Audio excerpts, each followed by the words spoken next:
semua, nama saya Rasel Iris Abelia dengan NIM 230603043. Saya di sini akan menjelaskan 7 topik materi terkait literasi digital dan kemanusiaan.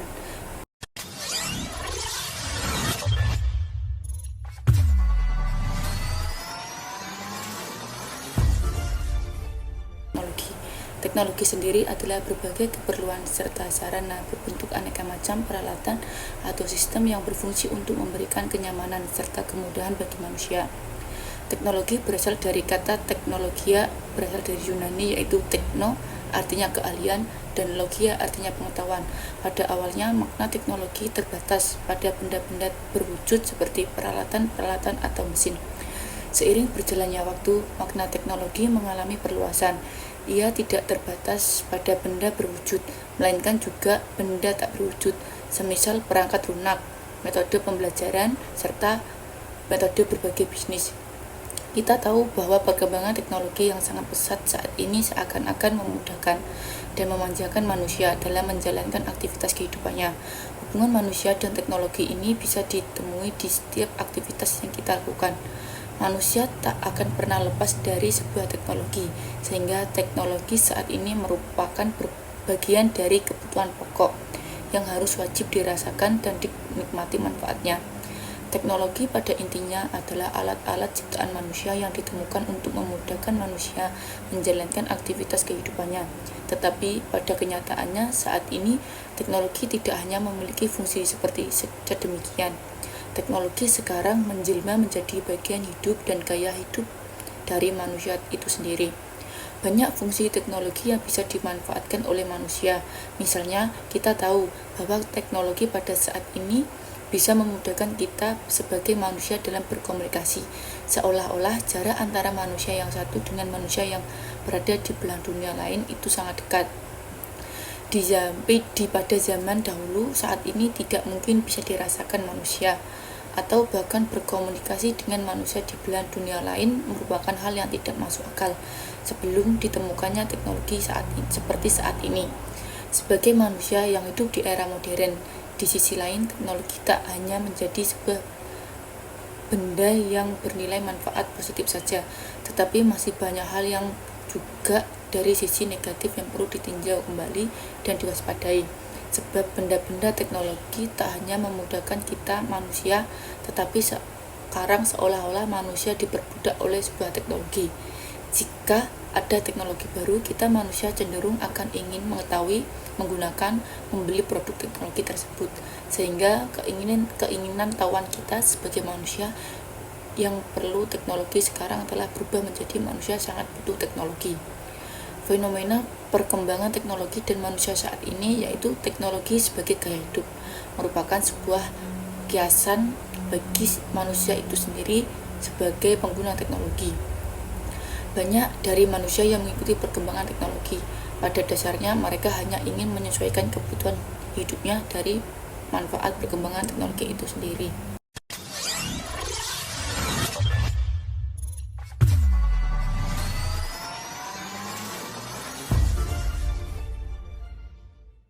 Materi yang kedua adalah revolusi industri 4.0 dan 5.0.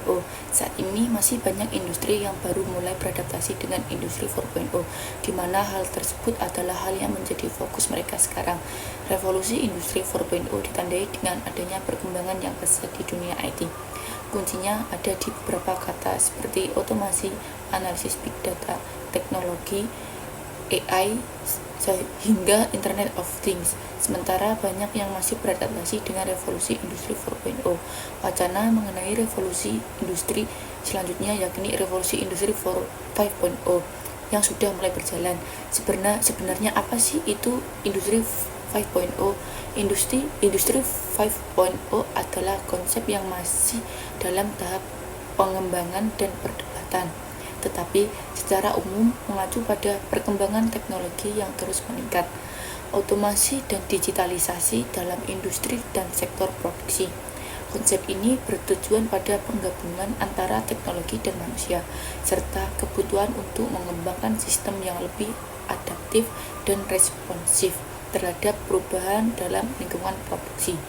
Revolusi Industri 5.0 lebih menitik beratkan pada integrasi antara teknologi canggih seperti AI, Internet of Things, dan teknologi robot, teknologi keahlian manusia dan inovasi yang dapat mendorong perkembangan sistem produksi yang lebih efisien, fleksibel, dan berkelanjutan dan meningkatkan kesejahteraan.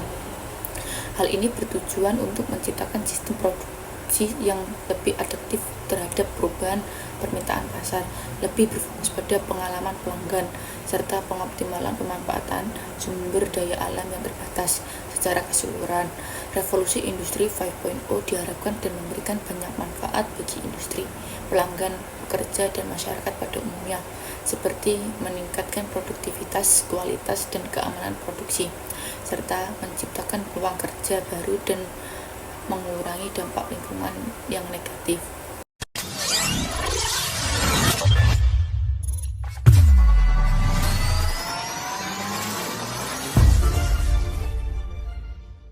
Kemudian untuk materi yang ketiga adalah dampak positif dan dampak negatif teknologi. Teknologi dan manusia tidak akan pernah bisa dipisahkan. Manusia selama-lamanya akan tetap membutuhkan teknologi karena teknologi telah memberikan manfaat besar bagi kehidupan manusia. Manfaat dari teknologi akan bisa dirasakan apabila manusia dapat bijak dalam menggunakan hal tersebut untuk yang positif, sehingga teknologi yang terus berkembang akan merubah kehidupan manusia yang lebih maju dan berdampak baik untuk kehidupan manusia lebih mudah dalam aktivitasnya. Dalam dampak positif di bidang informasi dan komunikasi terhadap manusia, antara lain yang pertama, kita akan lebih cepat mendapatkan informasi yang akurat dan terbaru di seluruh dunia melalui internet. Kedua, kita dapat berkomunikasi dengan teman maupun keluarga yang jaraknya jauh yang bisa melalui dengan handphone. Yang ketiga, kita mendapatkan layanan bank dengan sangat mudah. Dampak negatif dalam bidang informasi dan komunikasi terhadap manusia yang pertama, pemanfaatan jasa komunikasi oleh jaringan teroris. Yang kedua, penggunaan informasi tertentu dan situs tertentu dapat disalahgunakan oleh orang lain untuk hal negatif. Yang ketiga, kecemasan teknologi seperti kerusakan komputer karena terserang virus, kehilangan berbagai file terpenting di dalam komputer. Kemudian dampak positif dalam bidang pendidikan sebagai berikut. Yang pertama, munculnya media massa, khususnya media elektronik sebagai sumber ilmu dan pusat pendidikan. Yang kedua, pemenuhan kebutuhan dan fasilitas pendidikan dapat dipenuhi dengan cepat. Yang ketiga, sistem pembelajaran tidak harus melalui tatap muka. Adanya sistem pengolahan data hasil penilaian yang menggunakan pemanfaatan teknologi. Adapun dampak negatif dalam bidang pendidikan yang pertama yaitu penyalahgunaan pengetahuan bagi orang-orang tertentu untuk melakukan tindakan kriminal. Yang kedua, siswa menjadi malas belajar karena banyak menghabiskan waktu untuk menggunakan jaringan sosial seperti Facebook, Twitter, email, dan lain-lain. Yang ketiga, merusak kesehatan mata karena terlalu lama mata menghadap LCD atau layar komputer. Solusi untuk mengatasi dampak negatif teknologi informasi yang pertama adalah agar penggunaan teknologi informasi lebih optimal dan dijalankan dengan baik dan benar.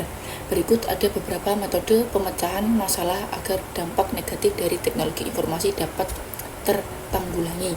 Yang kedua, pertimbangan pemakaian teknologi informasi dalam pendidikan, khususnya untuk anak di bawah umur yang masih harus dalam pengawasan ketika sedang melakukan pembelajaran dengan teknologi informasi.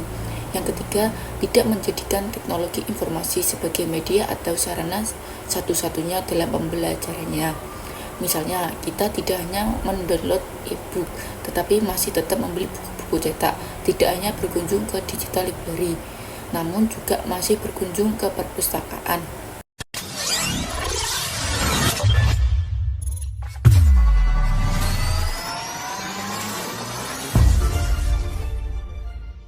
Materi yang keempat adalah konsep pemanfaatan IoT dan Big Data. Meskipun Internet of Things dan Big Data adalah dua konsep yang sangat berbeda, keduanya saling melengkapi dalam hal mensistemis dan memproses informasi untuk memberikan tujuan yang bermanfaat bagi bisnis.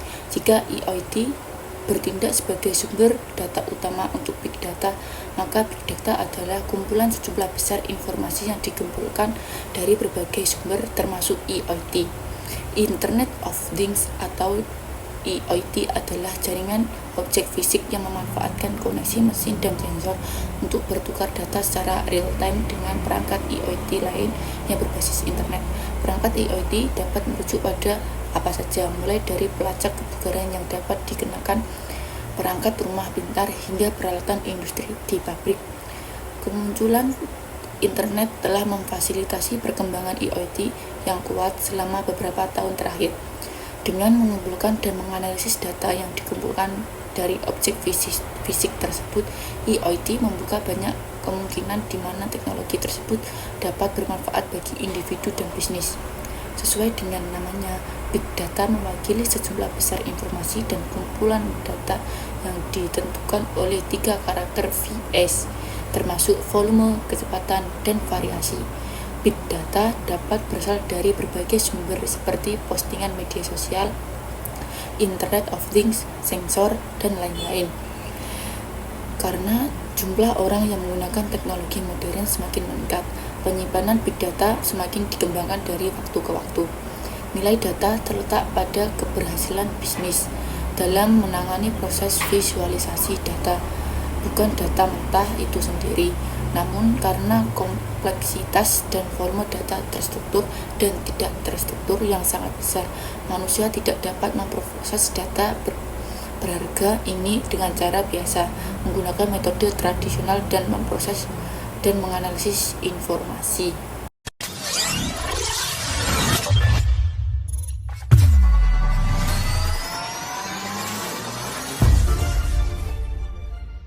Kelima adalah konsep dan pemanfaatan e-commerce.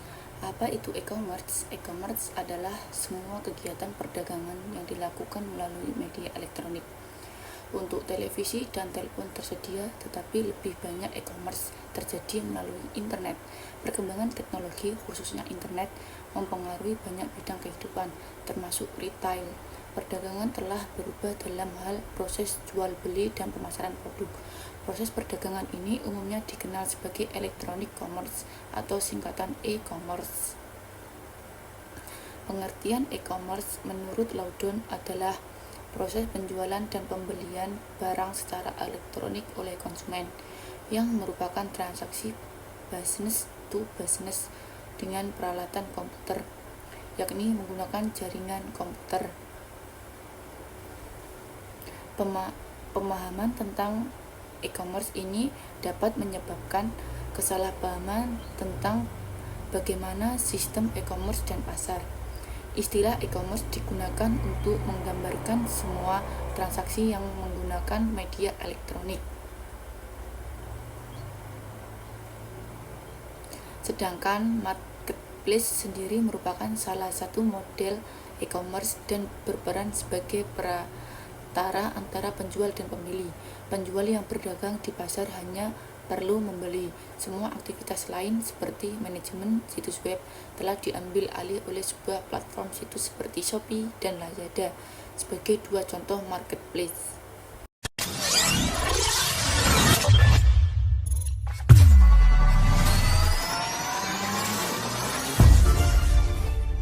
Materi yang keenam adalah etika dunia cyber.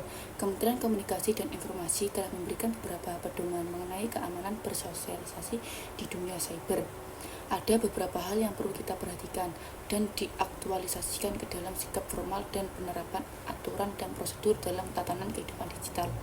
Aspek internal tersebut merupakan pengetahuan dasar penggunaan teknologi informasi dan komunikasi, seperti pengoperasionalkan media, pemanfaatan fitur, dan tujuan penggunaannya yang disebut dengan digital skills. Selanjutnya dengan aspek keselamatan atau dikenal dengan digital safety. Hal tersebut bisa mengacu pada konsep digital literasi dengan menitikberatkan pada konsekuensi dan tanggung jawab. Secara kolektif formal, etika cyber secara khusus telah ditetapkan dalam Undang-Undang Republik Indonesia Nomor 19 Tahun 2016 tentang perubahan atas Undang-Undang Nomor 11 Tahun 2008 tentang Informasi dan Transaksi Elektronik atau kita kenal dengan UU IT.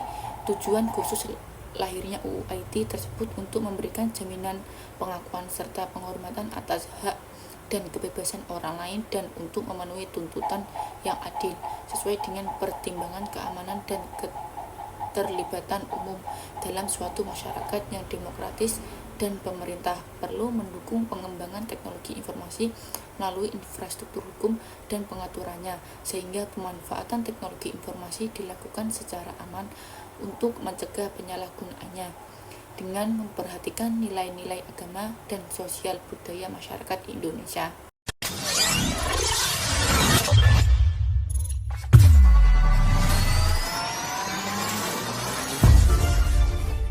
Yang terakhir adalah media dan hoax.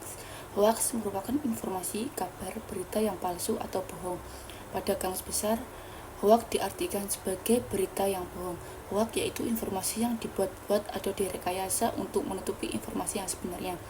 Dengan kata lain, hoax diartikan sebagai upaya pemutarbalikan fakta, penggunaan informasi yang seolah-olah meyakinkan akan tetapi tidak dapat diverifikasi kebenarannya. Jenis-jenis berita hoax yang pertama yaitu satire atau parodi, yang kedua konten menyesatkan, yang ketiga impostor konten atau konten tiruan, yang keempat konten palsu, yang kelima konten manipulasi, dan masih banyak lagi. Cara menghindari berita hoax yang pertama yaitu mencermati baik-baik judul berita tersebut, yang kedua hati-hati jika mengundang unsur provokasi, yang ketiga lihat dari mana sumber berita, yang keempat berpikir secara kritis. Mungkin itu yang dapat saya sampaikan mengenai 7 topik materi literasi digital kemanusiaan. Terima kasih.